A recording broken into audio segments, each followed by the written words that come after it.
ಓಂ ಶ್ರೀ ಗುರು ಬಸವಲಿಂಗಾಯ ನಮಃ. ವಿಶ್ವಗುರು ಮಂತ್ರ ಪುರುಷ ಕಾಯಕ ಯೋಗಿ ಅಪ್ಪ ಬಸವಣ್ಣವರ ಪಾದದಲ್ಲಿ ಮೊಟ್ಟ ಮೊದಲಿಗೆ ಶರಣೆಂದು, 770 ಅಮರಗಣಗಳ ಪಾದದಲ್ಲಿ ಶರಣೆಂದು, ಲಕ್ಷದ ಮೇಲೆ 96,000 ಜಂಗಮರ ಪಾದದಲ್ಲಿ ಶರಣೆಂದು, ಇವತ್ತಿನ ಸಂಜೆ ಸಮಯದ ಪ್ರಾರ್ಥನೆ ಮತ್ತು ಅನುಭವಕ್ಕೆ ಆಗಮಿಸಿದಂಥ ಎಲ್ಲ ಶರಣರಿಗೂ ಭಕ್ತಿಯ ಶರಣಾರ್ಥಿಗಳು. ವಿಶ್ವಗುರು ಬಸವಣ್ಣವರ ಒಂದು ಮಾತಿನಲ್ಲಿ ಹೇಳ್ತಾರೆ, ಜ್ಞಾನದ ಬಲದಿಂದ ಅಜ್ಞಾನದ ಕೇಡು ನೋಡಯ್ಯ, ಜ್ಯೋತಿಯ ಬಲದಿಂದ ಥಮಂದದ ಕೇಡು ನೋಡಯ್ಯ, ಸತ್ಯದ ಬಲದಿಂದ ಅಸತ್ಯದ ಕೇಡು ನೋಡಯ್ಯ, ಪರುಷದ ಬಲದಿಂದ ಅವಲೋಹದ ಕೇಡು ನೋಡಯ್ಯ, ಕೂಡಲ ಸಂಗನ ಶರಣರ ಅನುಭಾವದಿಂದ ಎನ್ನ ಭವದ ಕೇಡು ನೋಡಯ್ಯ. ಬಸವಣ್ಣವರು ಈ ಮಾತನ್ನ ನಮಗಾಗಿಯೇ ಇಡೀ ಜಗತ್ತಿಗಾಗಿ ಹೇಳಿದ್ದಾರೆ. ಜ್ಞಾನದ ಬಲ, ಜ್ಞಾನವಂತರ ಸಂಘ ಮಾಡಿದರೆ ನಮಗೆ ಜ್ಞಾನ ಬರ್ತಾ ಇದೆ. ಆ ಜ್ಞಾನದ ಬಲದಿಂದ ನಮ್ಮಲ್ಲಿರುವಂಥ ಅಜ್ಞಾನವು ಹರಿದು ಹೋಗ್ತಾ ಇದೆ. ಜ್ಯೋತಿಯ ಬಲದಿಂದ ಥಮಂದದ ಕೇಡು ನೋಡಯ್ಯ. ಇವತ್ತು ಕತ್ತಲೆ ಇರುವಾಗ ನಾವು ಲೈಟ್ ಹಚ್ಚಿದರೆ ಕತ್ತಲೆ ಹೆಂಗೆ ಹೋಗ್ತದೋ ಹರಿದು, ಹಾಗೆ ಬೆಳಕನ್ನ ಕೊಟ್ಟಾಗ ಕತ್ತಲೆ ಸುಮ್ಮನೆ ಹರಿದು ಹೋಗ್ತದೆ. ಎಲ್ಲರಿಗೂ ತಿಳಿದ ವಿಷಯ. ಜ್ಯೋತಿಯ ಬಲದಿಂದ ಥಮಂದದ ಕೇಡು ನೋಡಯ್ಯ, ಸತ್ಯದ ಬಲದಿಂದ ಅಸತ್ಯದ ಕೇಡು ನೋಡಯ್ಯ. ನಾವೆಲ್ಲ ಸತ್ಯವನ್ನೇ ಹೇಳಬೇಕು. ಹಣಕ್ಕಾಗಿ, ಮತ್ತೊಂದಕ್ಕಾಗಿ, ನನ್ನ ಪ್ರತಿಷ್ಠೆಗಾಗಿ, ನಮ್ಮ ಪ್ರತಿಷ್ಠೆಗಾಗಿ ಸುಳ್ಳನ್ನು ಹೇಳಬಾರ್ದು. ಸತ್ಯವೇ ದೇವರು, ಸತ್ಯವೇ ಜಂಗಮ, ಸತ್ಯವೇ ಲಿಂಗ ಅನ್ನೋದನ್ನ ಶರಣರು, ಸಂತರು, ಮಹಾತ್ಮರು ನಮಗೆಲ್ಲ ತಿಳಿಸಿದ್ದಾರೆ. ಅದಕ್ಕಾಗಿ ಯಾವುದಕ್ಕಾಗಿ ಆಮಿಷಕ್ಕೆ ಒಡ್ಡದೆ ಸುಳ್ಳನ್ನು ಹೇಳಿ ಭ್ರಷ್ಟರಾಗೋಕ್ಕಿಂತ ಸತ್ಯವನ್ನು ಹೇಳಿ ಆ ಪರಮಾತ್ಮನಿಗೆ, ಗುರುವಿಗೆ ಪಾತ್ರರಾಗುವುದೇ ಮುಖ್ಯವಾಗಿದೆ. ಸತ್ಯದ ಬಲದಿಂದ ಅಸತ್ಯದ ಕೇಡು ನೋಡಯ್ಯ, ಪರುಷದ ಬಲದಿಂದ ಅವಲೋಹದ ಕೇಡು ನೋಡಯ್ಯ. ಪರುಷಮಣಿ 12ನೇ ಶತಮಾನದಲ್ಲಿ ಬಸವಾದಿ ಶರಣರ ಕಾಲದಲ್ಲಿ ಇತ್ತು. ಪರುಷಮಣಿ ಅದನ್ನ ತಾಮ್ರಕ್ಕೋ, ಕಬ್ಬಿಣಕ್ಕೋ, ಹಿತ್ತಾಳಿಗೋ ಅದನ್ನು ಮುಟ್ಟಿಸಿದ್ರೆ ಅದು ಬಂಗಾರವಾಗುತ್ತಿತ್ತು. ಅಂತ ಪರುಷಮಣಿಯಂಥ ಮಾತನ್ನ ಯಾರು ಹೇಳಿದ್ರು ಅಂದ್ರೆ ಬಸವಾದಿ ಶಿವಶರಣರು. ಅಂಥ ಒಂದು ವಚನದ ಮೂಲಕ ನಾವು ನಮ್ಮಲ್ಲಿರುವಂಥ ಅಜ್ಞಾನವನ್ನ ತೊಡೆದು ಜ್ಞಾನವಂತರಾಗಿ ಈ ಜನ್ಮ ಮುಕ್ತನಾಗಬೇಕು, ಮುಕ್ತಿಯನ್ನು ಪಡಬೇಕು. ಅಂದಾಗಿ ಮತ್ತೆ ಇದು ಹುಟ್ಟು ಸಾವಿಗೆ ಎಡೆ ಆಗುವುದಿಲ್ಲ ಅನ್ನೋದನ್ನ ನೀವು ತಿಳಿದುಕೊಳ್ಳುವಂತಹ ವಿಚಾರವಾಗಿದೆ. ಪರುಷದ ಬಲದಿಂದ ಅವಲೋಹದ ಕೇಡು ನೋಡಯ್ಯ. ಆ ಪರುಷಮಣಿಯನ್ನ ಮುಟ್ಟಿದ್ರೆ ಬಂಗಾರ, ಅದು ಕಬ್ಬಿಣ ಕೂಡ ಬಂಗಾರವಾಗುತ್ತದೆ, ಹಿತ್ತಾಳಿ ಕೂಡ ಬಂಗಾರವಾಗ್ತದೆ, ತಾಮ್ರ ಕೂಡ ಬಂಗಾರವಾಗ್ತದೆ. ಹಾಗೆ ಸತ್ಯವಂತರ ಸಂಘವನ್ನ ನಾವು ಮಾಡೋದ್ರಿಂದ ನಾವು ಕೂಡ ಜ್ಞಾನವಂತರ ಆಗ್ಲಿಕ್ಕೆ ಸಾಧ್ಯ.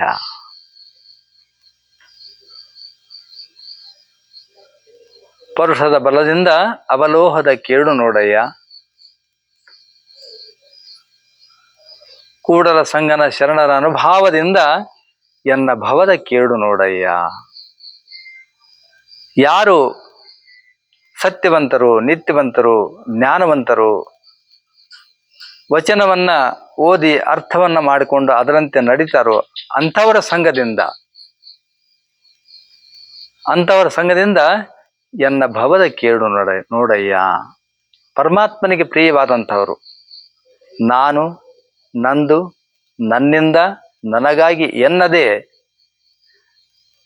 ಸಮಾಜಕ್ಕಾಗಿ, ಸಮಾಜವೇ ದೇವರು, ಸಮಾಜವೇ ಜಂಗಮ ಅಂತ ಹೇಳಿ ಯಾರು ತನಗಾಗಿ ಏನು ಮಾಡಿಕೊಳ್ಳದೆ ಸಮಾಜಕ್ಕಾಗಿ ಮಾಡುವಂಥವನೇ ನಿಜವಾದ ಜಂಗಮ, ಅವನೇ ಗುರು ಅನ್ನುವುದನ್ನು ಬಸವಾದಿ ಶರಣರು ನಮಗೆಲ್ಲ ತಿಳಿಸಿಕೊಟ್ಟಿದ್ದಾರೆ. ಅಂಥವರ ಸಂಘವನ್ನ ಮಾಡುವುದರಿಂದ ಇದೇ ಜನ್ಮ ಕಡೆಯಾಗಲಿಕ್ಕೆ ಸಾಧ್ಯ. ಇಲ್ಲಾಂದ್ರೆ ಮತ್ತೆ 84 ಲಕ್ಷ ಜೀವರಾಶಿಯೊಳಗೆ ಹುಟ್ಟಿ ಸತ್ತು ನಾವು ಎಲ್ಲಿ ಬಂದಿದ್ದೇವೆ ಅಂದ್ರೆ ಮಾನವ ಜನ್ಮಕ್ಕೆ ಬಂದಿದ್ದೇವೆ, ಮನುಷ್ಯ ಜನ್ಮಕ್ಕೆ ಬಂದಿದ್ದೇವೆ. ಮನುಷ್ಯ ಜನ್ಮ ಅರಿವಿನ ಜನ್ಮ. ಅರಿವನ್ನ ಗುರು ಕೊಡ್ತಾನೆ. ಆ ಅರಿವಿನ ಮೂಲಕ ನಾವು ನಮ್ಮ ಜನ್ಮವನ್ನ ಸಾರ್ಥಕ್ಕೆ ಮಾಡ್ಕೋಬೇಕು ಅಂತಂದ್ರೆ ನಾವು ಸತ್ಯವನ್ನ ಮರೆ ಹೋಗಬೇಕು. ನಾವು ಬಾಹ್ಯ ವಸ್ತುಗಳಿಗೆ ಮಾರು ಹೋಗ್ತಾ ಇದ್ದೀವಿ. ಈಗಿನ ದಿನಮಾನದಲ್ಲಿ ಹಣವನ್ನ ಮಾಡಿದರೆ ನಾನು ಏನಾದರೂ ಪಡಿಬಹುದು, ಎಲ್ಲಿಯಾದರೂ ಹೋಗಬಹುದು ಅನ್ನೋದನ್ನ ಈಗಿನ ಜಗತ್ತು ಹಣದ ಕಡೆಗೇನೆ ಮುಖ ಮಾಡಿ ನಿಂತಿದೆ. ಆದರೆ ಆ ಹಣ ಯಾವಾಗ ನಮ್ಮನ್ನ ಬಿಟ್ಟು ಹೋಗ್ತಾ ಗೊತ್ತಿಲ್ಲ. ನಾವು ಅದನ್ನು ಬಿಟ್ಟು ಹೋಗ್ತೇವೋ ಅಥವಾ ನಮ್ಮನ್ನು ಅದು ಬಿಟ್ಟು ಹೋಗ್ತಾಯಿತೋ ಯಾರಿಗೂ ಗೊತ್ತಿಲ್ಲ. ಅದಕ್ಕಾಗಿ ಶರಣರು, ಸಂತರು ಅವರು ತಮಗಾಗಿ ಬರಲಿಲ್ಲ ಈ ಭೂಲೋಕಕ್ಕೆ, ನಮಗಾಗಿಯೇ ಬಂದರು. ನಮಗಾಗಿಯೇ ವಚನ ಸಾಹಿತ್ಯವನ್ನು ಕೊಟ್ಟರು, ತತ್ವ ಪದಗಳನ್ನು ಕೊಟ್ಟರು. ಅವನ್ನ ನಾವೆಲ್ಲ ಈಗ ನಮಗಾಗಿಯೇ ಎಲ್ಲರೂ ಇವತ್ತು ಸರ್ಕಾರ ಆಗಿರ್ಬೋದು, ಶರಣರಾಗಿರ್ಬೋದು, ಸಂತರಾಗಿರ್ಬೋದು, ಜ್ಞಾನಿಗಳಾಗಿರ್ಬೋದು, ಬುಕ್ಕಿನ ಮುಖಾಂತರ ಬುಕ್ ತಯಾರು ಮಾಡಿ ಅದರಲ್ಲಿ ಎಲ್ಲ ನಮ್ಮ ಜೀವನವನ್ನ ಹೆಂಗೆ ರೂಪಿಸ್ಕೋಬೇಕು ಅನ್ನೋದ್ರ ಬಗ್ಗೆ ಬುಕ್ಕಿನ ಮುಖಾಂತರ, ವಚನದ ಮೂಲಕ ನಮಗೆ ತಿಳಿಸ್ಕೊಡ್ತಾ ಇದ್ದಾರೆ. ಪ್ರತಿಯೊಬ್ಬರು ಒಂದೊಂದು ವಚನವನ್ನ ಕಲಿಬೇಕು, ತತ್ವದ ಪದವನ್ನ ಕಲಿಬೇಕು. ಈ ತಾಯಿ ಹೇಳಿದ್ರು ಇವತ್ತು, ಬಸವಲಿಂಗವೆಂಬ 5 ಅಕ್ಷರಗಳು ರಚನೆಯಲ್ಲಿರಬೇಕು, ಶಶಿಕಾಂತದಳು ರಸದ ಪರಿಯೋಳು ವಸುದೆಯೊಳಿರಬೇಕು ಅಂತ ಹೇಳಿ. ಎಂಥ ಮಹತ್ವವಾದಂಥ ಅದು ಪದ ಅಂತಂದ್ರೆ, ಬಸವಣ್ಣವರು 18 ಮೆಟ್ಲವನ್ನ ಏರಿ ನಿಂತು ಮತ್ತೆ ಭಕ್ತಿ ಸ್ಥಳಕ್ಕೆ ಬಂದರು. ಆ ಎಲ್ಲ 18 ಮೆಟ್ಲೊಳಗೆ ಏನು ನಾವು ಸಾಧನೆ ಮಾಡಬೇಕಾಗಿತ್ತು ಎಲ್ಲವೂ ಈ ಒಂದು ಪದದಲ್ಲಿದೆ. ಪ್ರತಿಯೊಬ್ಬರು ತಾಯಿ ಬೆಳೆದವರು ಎಲ್ಲರೂ ಕೂತಿರ್ತೀರಿ, ಒಂದು ಬುಕ್ ಹಿಡ್ಕೊಂಡು ಕುಂದರಿ, ವಚನವನ್ನ ಕಲೀರಿ, ಅದ್ರ ಭಾವಾರ್ಥವನ್ನ ತಿಳ್ಕೊಳ್ರಿ. ಏನಿದೆ ಅಲ್ಲಿ ನಮ್ಮ ಏಳಿಗೆ ಇದೆ ವಿನಃ ಮತ್ತೆ ಬೇರೆ ಏನೂ ಇರಂಗಿಲ್ಲ. ಅಂತಪ್ಪ ದಿವ್ಯ ರತ್ನವನ್ನ ನಮಗೆ ಪ್ರತಿಯೊಬ್ಬರು ಕೊಡ್ತಾ ಇದ್ದಾರೆ. ನಾವು ಅದನ್ನೇ ಓದು ಯಾವುದೋ ಒಂದು ಮೂಲೆಯಾಗಿಟ್ಟು ಮತ್ತೆ ನಾವು ಏನು ಮಾಡ್ತಾ ಇದ್ದೀವಿ, ಟಿವಿನೋ ಮತ್ತೊಂದು ಮೊರೆ ಹೋಗಿ ನಾವು ನಮ್ಮ ತನವನ್ನ ಕಳೆದುಕೊಂಡು ಮತ್ತೆ ಮತ್ತೊಬ್ಬರಿಗೆ ಶರಣಾಗತಿ ಆಗ್ಲಿಕ್ಕೆ ನಾವು ಹೋಗ್ತಾ ಇದ್ದೇವೆ. ಯಾಕಂದ್ರೆ ಕರ್ನಾಟಕ ಶರಣರು ಮೆಟ್ಟಿದ ಧರೆ ಪಾವನ ಅನ್ನೋದನ್ನ ನಾವೆಲ್ಲ ನೀವು ಕೇಳಿದ್ದೀರಿ. ಈ ಧರೆ ಆದಂತಹ ಈ ಒಂದು ಭೂಮಿಯಲ್ಲಿ ನಾವೆಲ್ಲ ಹೇಗಿರ್ಬೇಕು ಅಂತಂದ್ರೆ,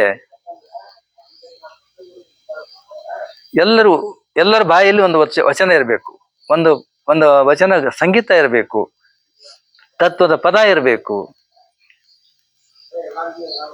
ಬೆಳಿಗ್ಗೆ ಇವತ್ತು ಹೇಳಿದ್ದೆ ನಾನು, ಸರ್ವಜ್ಞ ಎಂಬುವರು ಗರ್ಭದಿಂದ ಆದವನೇ, ಅವನು ಸಾಮಾನ್ಯವಾಗಿ ನಮ್ಮಂತೆ ಹುಟ್ಟಿದವರು. ಸರ್ವರೊಳೊಂದು ನುಡಿ ಕಲಿತು ವಿದ್ಯದ ಪರ್ವತವೇ ಆದ ಸರ್ವಜ್ಞ ಅನ್ನೋದನ್ನ ನಾವು ಕೇಳ್ತೇವೆ. ಹಾಗೆ ನಮ್ಮಲ್ಲಿಯೂ ಅಂತಹ ಶಕ್ತಿ ಇದೆ, ಯುಕ್ತಿ ಇದೆ. ನಾವು ಏನ್ ಮಾಡ್ಬೇಕಾಗಿತ್ತು ಅಂದ್ರೆ ಭಕ್ತಿಯ ನಮ್ಮಲ್ಲಿ ಕೊರತೆ ಆಗಿದೆ. ಭಕ್ತಿ ಇವೆಲ್ಲವೂ ಆಸ್ತಿ, ಅಂತಸ್ತು, ಹಣ ಎಲ್ಲ ಕಸ್ಕೊಂಡ್ಬಿಟ್ಟಿದೆ. ನಮ್ಮಲ್ಲಿ ಭಕ್ತಿ ಮಾಡಲಿಕ್ಕೆ ಸಮಯ ಇಲ್ದಂಗಾಗಿದೆ. ಭಕ್ತಿ ಇದ್ರೂ ಕೂಡ ಅದು ಎಂಥ ಭಕ್ತಿ ಅಂತಂದ್ರೆ ಮೂಢಭಕ್ತಿ. ಮೂಢಭಕ್ತಿಯಲ್ಲಿ ನಾವಿದ್ದೇವೆ. ದೇವರು ಮುಂದಿದ್ರೂ ಕೂಡ ಅವನ್ನ ದಾಟಿ ನಾವು ಎಲ್ಲೆಲ್ಲೂ ಹೋಗ್ತಾ ಇದ್ದೇವೆ. ದೇವ ನಮ್ಮ ಮುಂದೆ ಇರ್ತಾನೆ, ಅವನನ್ನ ಬಿಟ್ಟು ನಮ್ಮಲ್ಲೇ ಇರ್ತಾನೆ. ಅದನ್ನು ಕಲ್ಪಿಸಿಕೊಳ್ಳದೆ ಎಲ್ಲೆಲ್ಲೋ ನಾವು ತಿರುಗ್ತಾ ಇದ್ದೇವೆ, ಎಲ್ಲೆಲ್ಲೂ ಅಡ್ಡಾಡ್ತಿದ್ದೇವೆ. ಆದ್ರೆ ದೇವರು ಭೇಟಿ ಆಗೋದಿಲ್ಲ. ಅಲ್ಲಿ ಸ್ಥಾವರ ಭೇಟಿ ಆಗ್ತಿದೆ ವಿನಃ ದೇವರು ಭೇಟಿ ಆಗೋದಿಲ್ಲ ಅನ್ನೋದನ್ನ ನಾವೆಲ್ಲ ಲಿಂಗಾಯತರು ಜ್ಞಾನದ ಒಂದು ಗರಡಿಯಲ್ಲಿ ಬಂದಂಥವ್ರು ನಾವು. ಇವತ್ತು ಕಮ್ಮಾರನಾಗಿರ್ಬೋದು, ಹಡಪಿಗನಾಗಿರ್ಬಹುದು, ಬೇರೆ ಬೇರೆ ಎಲ್ಲ ಕೆಲಸವರಾಗಿರ್ಬಹುದು. ನಾವೆಲ್ಲ 12ನೇ ಶತಮಾನದ ಬಸವಣ್ಣವರ ಗರಡಿಯಿಂದ ಬಂದವರು. ಬಸವಣ್ಣವರ ಆಪ್ತ ಕಾರ್ಯದರ್ಶಿ ಹಡಪದ ಅಪ್ಪಣ್ಣ, ಮಾದಾರ ಚೆನ್ನಯ್ಯ, ಡೋಹರ ಕಕ್ಕಯ್ಯ, ಅಂಬಿಗರ ಚೌಡಯ್ಯ, ಕಿನ್ನರಿ ಬ್ರಹ್ಮಯ್ಯ, ಆಯ್ದಕ್ಕಿ ಮಾರಯ್ಯ, ಆಯ್ದಕ್ಕಿ ಲಕ್ಕಮ್ಮ, ಇವರೆಲ್ಲರೂ ಬಸವಣ್ಣವರ ಇದನ್ನು ಬಂದವರು. ಆಯಾ ಬೇರೆ ಬೇರೆ ಕಾಯಕದ ಮೂಲಕ ಬಂದರು. ಆ ಕಾಯಕವು ಏನಾಗಿದೆ ಅಂತಂದ್ರೆ ಈಗಿನ ದಿನಮಾನದಲ್ಲಿ ಅದು ಏನಾಗಿದೆಪ್ಪ ಅಂದ್ರೆ ಅದು ಜಾತಿ ಆಗಿಬಿಟ್ಟಿದೆ. ಜಾತಿ ಮಾಡಿಬಿಟ್ಟಿದ್ದಾರೆ. ಜಾತಿಯವರಲ್ಲ, ನಾವು ಜ್ಯೋತಿಯಿಂದ ಬಂದವರು. ನಾವು ಜಾತಿಗೆ ಸಂಬಂಧ ಪಡುವರಲ್ಲ, ನಾವು ಜ್ಯೋತಿಯಿಂದ ಬಂದವರು ಅನ್ನೋದನ್ನ ನಾವು ಮನಗಾಣಬೇಕಾಗಿದೆ. ಈ ದಿನದಲ್ಲಿ ನಮಗೇನು ಕಡಿಮೆ ಇದೆ ನೋಡಿ, ಎಲ್ಲವನ್ನು ಕೊಟ್ಟಿದ್ದಾನೆ ಪರಮಾತ್ಮ. ಆದರೆ ಪರಮಾತ್ಮನ ಇರುವಿಕೆ ಏನು ಅನ್ನೋದನ್ನ ನಾವು ಅರಿಲಿಕ್ಕೆ ಸಾಧ್ಯ ಇಲ್ಲ, ತಿಳ್ಕೊಳ್ಳಿಕ್ಕೆ ಸಾಧ್ಯ ಇಲ್ಲ. ತಿಳ್ಕೊಳ್ಳದೆ ಹೋದ್ರೆ ನಾವು ಮತ್ತೆ 84 ಲಕ್ಷ ಜೀವರಾಶಿ ಒಳಗೆ ಹುಟ್ಟಿ ಸತ್ತು ಮತ್ತೆ ಸಾಕಪ್ಪ, ಈ ಜನ್ಮ ನನ್ನ ನರಜನ್ಮವನಿಗೆ ಹಾಕು, ನಾನು ನಿನ್ನ ಪಾದದಲ್ಲಿ ನಿನ್ನ ಭ್ರಮರನಾಗಿ ನಿನ್ನ ಸೇವೆಯಲ್ಲಿ ನಾನು ಮುಕ್ತನಾಗ್ತೇನೆ ಅಂತ ಹೇಳ್ಕೊಂಡು ಬಂದಿದ್ದೇವೆ ನಾವು. ಏನ್ರಿ, ಪ್ರತಿಯೊಬ್ಬರು ತಾಯಿಯ ಗರ್ಭದಲ್ಲಿದ್ದಾಗ ಕುಕ್ಕುಟ ಆಸನದಲ್ಲಿ ಈ ಪ್ರಕಾರ ಕುಂತಿರ್ತೇವೆ. ಎಲ್ಲರಿಗೂ ಗೊತ್ತು.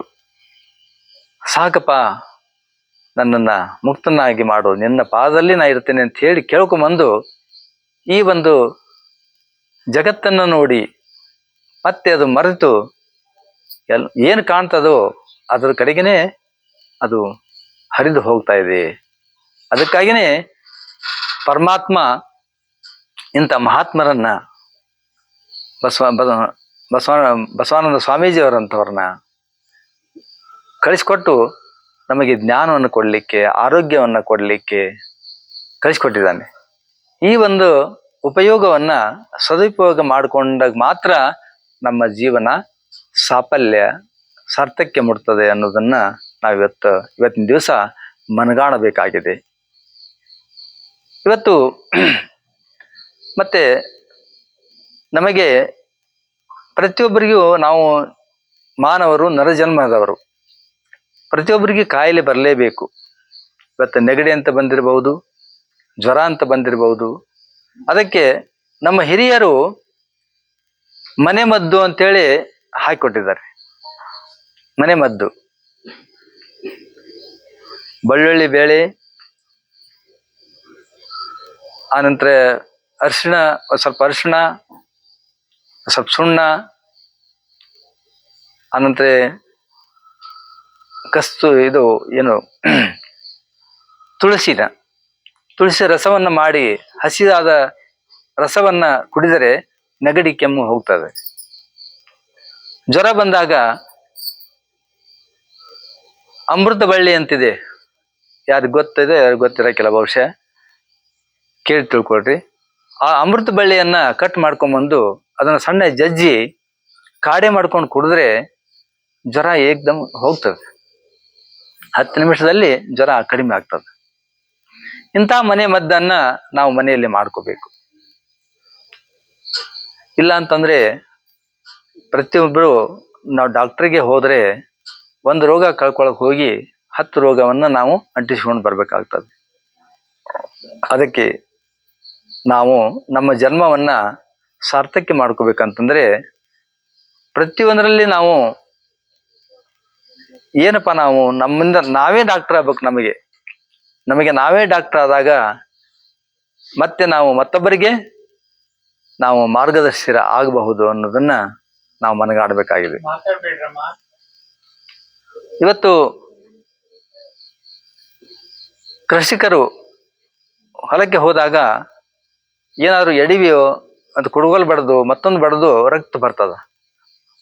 ಆ ರಕ್ತ ಬಂದಾಗ ಇಲ್ಲಿ ಒಂದು ಕಾಂಗ್ರೆಸ್ ಕಸ ಎಲ್ಲ ಕಡೆ ಬೆಳೆದಿದೆ, ಇಡೀ ಜಗತ್ತನ್ನೇ ವ್ಯಾಪಿಸಿಕೊಂಡಿದೆ. ಆ ಕಾಂಗ್ರೆಸ್ ಕಸವನ್ನ ಬೇಸಿಗೆ ಅರೆದು ಹಾಕಿ ಕಟ್ಟಿ ಅದಕ್ಕೆ ನೀರು ಬಡ್ಕೊಂತ ಹೋದ್ರೆ ಅದು ರಕ್ತನೂ ಹೋಗುವುದಿಲ್ಲ, ಮತ್ತೆ ಅದು ನಮಗೆ ಯಾವುದೋ ಒಂದು ತೊಂದರೆನೇ ಬರೋದಿಲ್ಲ. ಡಾಕ್ಟರ್ ಕಡೆ ಹೋಗುವಂತ ಅವಶ್ಯನೇ ಇರೋದಿಲ್ಲ. ಅಂಥ ಒಂದು ತಪ್ಪಲ ನಮಗೆ ದೇವರು ಕೊಟ್ಟಿದ್ದಾನೆ. ಗಿಡಮೂಲಿಕೆ ಮುಖಾಂತರ ನಾವು ಏನನ್ನಾದರೂ ಕಂಡ್ಕೋಬಹುದು, ಆದರೆ ಅದನ್ನ ನಾವು ಓದಿ ತಿಳಿಬೇಕು, ಮಹಾತ್ಮರಲ್ಲಿ ಬಂದು ತಿಳ್ಕೋಬೇಕು. ಅವಾಗನೇ ನಮ್ಮ ಇರುವಿಕೆಯನ್ನು ನಾವು ಅವರಂತೆ ಆಗಬಲ್ಲೆ ಅನ್ನುವಂಥದನ್ನ ನಾವು ಕಂಡುಕೋಬೇಕಾಗ್ತದೆ. ಅದಕ್ಕೆ ಇನ್ನೊಬ್ಬ ಶರಣರು ಒಂದು ವಚನವನ್ನು ಹೇಳ್ತಾರೆ, ಮನೆಯೊಳಗೆ ಮನೆಯೊಡೆಯ ನಿದ್ದಾನೋ ಇಲ್ಲವೋ, ಹೊಸ್ತಿಲಲ್ಲಿ ಹುಲ್ಲು ಹುಟ್ಟಿ ಮನೆಯೊಳಗೆ ರಜೆ ತುಂಬಿ, ಮನೆಯೊಳಗೆ ಮನೆಯೊಡೆಯ ನಿದ್ದಾನೋ ಇಲ್ಲವೋ, ತನುವಿನಲ್ಲಿ ಹುಸಿ ತುಂಬಿ ಮನದೊಳಗೆ ವಿಷಯ ತುಂಬಿ, ಮನೆಯೊಳಗೆ ಮನೆಯೊಡೆಯ ನಿಲ್ಲ ಕೂಡಲ ಸಂಗಮ ದೇವ. ಬಸವಣ್ಣವರು ಹೇಳ್ತಾರೆ, ಮನೆಯೊಳಗೆ ಮನೆಯೊಡೆಯ ನಿದ್ದಾನೋ ಇಲ್ಲವೋ. ಒಂದು ಮನೆಯೊಳಗ ಮನೆಯೊಡೆಯ ಅದಾನೋ ಇಲ್ಲೋ, ಯಾಕಂದ್ರೆ ಹೊಸ್ತಿಲೊಳಗ ಹುಲ್ ಹುಟ್ಟೈತಿ, ಮನೆಯ ನೋಡಿ ಒಳಗೆ ನೋಡಿದ್ರೆ ಜಾಡಬುಡ ಹೆಣದೈತಿ. ಮನೆಯೊಳಗೆ ಮನೆಯೊಡೆಯ ನಿದ್ದಾನೋ ಇಲ್ಲವೋ ಅನ್ನೋದನ್ನ ಕೇಳ್ತಾರೆ. ಆ ನಂತರ ನಮ್ಮ ಶರೀರಕ್ಕೆ ಬರ್ತಾರೆ ಬಸವಣ್ಣವರು, ತನುವಿನಲ್ಲಿ ಹುಸಿ ತುಂಬಿ ಮನದಲ್ಲಿ ವಿಷಯ ತುಂಬಿ, ಮನೆಯೊಳಗೆ ಮನೆಯ ನೋಡೇನಿಲ್ಲ ಕೂಡಲ ಸಂಗಮ ದೇವ. ನಾವೇನ್ ಮಾಡ್ಕೊಂಡಿದೀವಿ ಅಂತಂದ್ರೆ ಈ ಶರೀರ ಒಳಗ ಕಾಮ, ಕ್ರೋಧ, ಮೋಹ, ಮದ, ಮತ್ಸರ, ಲೋಭ, ಮೋಹಾದಿಗಳನ್ನ ತುಂಬಿಕೊಂಡು ಕುಂತು ಬಿಟ್ಟಿದ್ದೀವಿ. ಕಾಮನೆಗಳು ನಮಗೆ ಅದು ಬೇಕು ಇದು ಬೇಕು ಅನ್ನೋದೇ ಕಾಮ. ಕಾಮ ಅಂತಂದ್ರೆ ಬೇರೆ ಅಂತ ತಿಳ್ಕೋಬಾರ್ದು. ಕಾಮನೆ ಅಂದ್ರೆ ಬಯಕೆ. ಕಾಮನೆ ಅಂದ್ರೆ ಏನ್ರಿ? ಬಯಕೆ. ಆ ಬಯಸಿದ್ದು ನಮಗೆ ಸಿಗಬೇಕು. ಸಿಗದೆ ಹೋದ್ರೆ ಕ್ರೋಧ, ಸಿಗದೆ ಹೋದ್ರೆ ಕ್ರೋಧ, ಕ್ರೋಧದಿಂದ ಮಾಡಿದ್ರು ಕೂಡ ಅದು ಸಿಗದೆ ಹೋದ್ರೆ ಮೋಹ, ನನಗೆ ದಕ್ಕಬೇಕಾಗಿತ್ತು ಯಾಕೆ ದಕ್ಕಲಿಲ್ಲ ಅನ್ನೋದು ಮೋಹ. ಅದ್ರ ಮೇಲೆ ಮೋಹ. ಮತ್ಸರ, ಬೇರೆ ಮತ್ತೊಬ್ಬರಿಗೆ ಸಿಕ್ಕರು ಕೂಡ ಅದು ಮತ್ಸರದಿಂದ ನೋಡುವುದು, ಸಿಗದಂಗ್ ಮಾಡುವುದು. ಕಾಮ, ಕ್ರೋಧ, ಮೋಹ, ಮದ, ಮತ್ಸರ, ಲೋಭ, ಮೋಹಾದಿಗಳು, ಲೋಭಿಯಾಗಿರೋದು, ಅದನ್ನ ಪಡೆಯಬೇಕು ಅಂತ ಹೇಳಿ. ಇವೆಲ್ಲ ಪರಮಾತ್ಮನು ಕೊಟ್ಟಂಥವು. ಅದಕ್ಕೆ ಗುರು ಏನ್ ಹೇಳ್ತಾನೆ ಅಂದ್ರೆ, ಇವೆಲ್ಲ ನಿನ್ನವಲ್ಲಪ್ಪ, ನಿನ್ನದು ಅನ್ನುವಂಥದ್ದು ಜ್ಞಾನ. ನಿನ್ನದನ್ನುವಂಥದ್ದು ಜ್ಞಾನ ಸಂಪತ್ತು ಅದನ್ನೇ ನೀನು ಪಡಿ. ನೀನು ಗಳಿಸುವುದೇನು? ಜ್ಞಾನ. ಹಣ ಸಮಾಜದ್ದು, ಭೂಮಿ ಪರಮಾತ್ಮದ್ದು, ಸತಿ ಬೇರೆಯವಳು. ಹಂಗಾರೆ ನನ್ನದು ಅನ್ನುವಂಥದ್ದು ಏನಿದೆ ಇಲ್ಲಿ? ನನ್ನದನ್ನಂತೂ ಏನು ಇಲ್ಲ. ನೀ ಗಳಿಸಬೇಕಾದ್ದರಿಂದ ಅಂದ್ರೆ ಭಕ್ತಿಯಿಂದ ಜ್ಞಾನವನ್ನು ಗಳಿಸು. ಜ್ಞಾನವನ್ನು ಗಳಿಸು. ಮತ್ತೊಬ್ಬರಿಗೆ ಪರೋಪಕಾರ ಮಾಡು, ಮತ್ತೊಬ್ಬರಿಗೆ ನೆರವಾಗು, ಸಹಾಯಕನಾಗು. ಹೀಗೆಲ್ಲ ಅವರು ಸಂತರು ಶರಣರು ಹೇಳಿರುವಾಗ ಈ ಒಂದು ನಿಟ್ಟಿನೊಳಗ, ಈ ದಾರಿ ಒಳಗ, ಬಸವಾದಿ ಶರಣರು ಕೊಟ್ಟಂತ ಹಾದಿ ಒಳಗ ನಾವು ನಡೆದಿದ್ದಾದ್ರೆ ಇದೇ ಜನ್ಮ ಕಡೆ ಆಗ್ತದೆ. ಇಲ್ಲಾಂದ್ರೆ ಮತ್ತೆ ನಾವು ಮತ್ತೆ ರಿಟರ್ನ್ ಬರ್ಬೇಕಾಗ್ತದೆ. ಬರಬಾರ್ದಪ್ಪ ಅಂತ ಹೇಳಿ ಬಸವಣ್ಣವರ ಗರಡಿಯಲ್ಲಿ 770 ಅಮರಗಣಗಳು ಮತ್ತೆ ಅವರು ಹುಟ್ಟದಂತೆ ಆಗಿ ಹೋದರು. ನಮ್ಮೆಲ್ಲ ಸಂತತಿ ಬಸವ ಸಂತತಿ. ನಾವೆಲ್ಲರೂ ಲಿಂಗಾಯತರೇ. ನಾವೆಲ್ಲ ಲಿಂಗಾಯತರೇ, ಹೌದಲ್ರಿ? ಯಾವುದೇ ಕಾಯಕ ಮಾಡಿದ್ರು ಕೂಡ ನಾವು ಲಿಂಗಾಯತರೇ. ನಾವು ಬಸವಣ್ಣವ್ರನ್ನ ನಾವು ಗುರು ಅಂತ ತಿಳ್ಕೋಬೇಕು. ಲಿಂಗವೇ ನಮ್ಮ ದೇವರು ಅಂತ ತಿಳ್ಕೋಬೇಕು. ಜಂಗಮನೇ ಸಮಾಜಕ್ಕೆ ಒಳ್ಳೆ ಮಾಡುವವನೇ ಜಂಗಮ ಅಂತ ತಿಳ್ಕೊಂಡು ನಡೆದಾಗ ನಾವು ನಮ್ಮನ್ನು ನಾವು ಅರಿತು ಬೇರೆಯವರನ್ನ ನಾವು ಸಂತೈಸಲಿಕ್ಕೆ ಸಾಧ್ಯ ಅನ್ನೋದನ್ನ ಹೇಳ್ತಾ, ಇವತ್ತಿನ ದಿವಸ ನನಗೆ ಅನುಭವವನ್ನು ನೀಡಲಿಕ್ಕೆ ಮಾಡಿಕೊಟ್ಟಂತ ಎಲ್ಲ ಶರಣ ಬಂಧುಗಳಿಗೆ ಭಕ್ತಿಯ ಶರಣು ಶರಣಾರ್ಥಿಗಳು.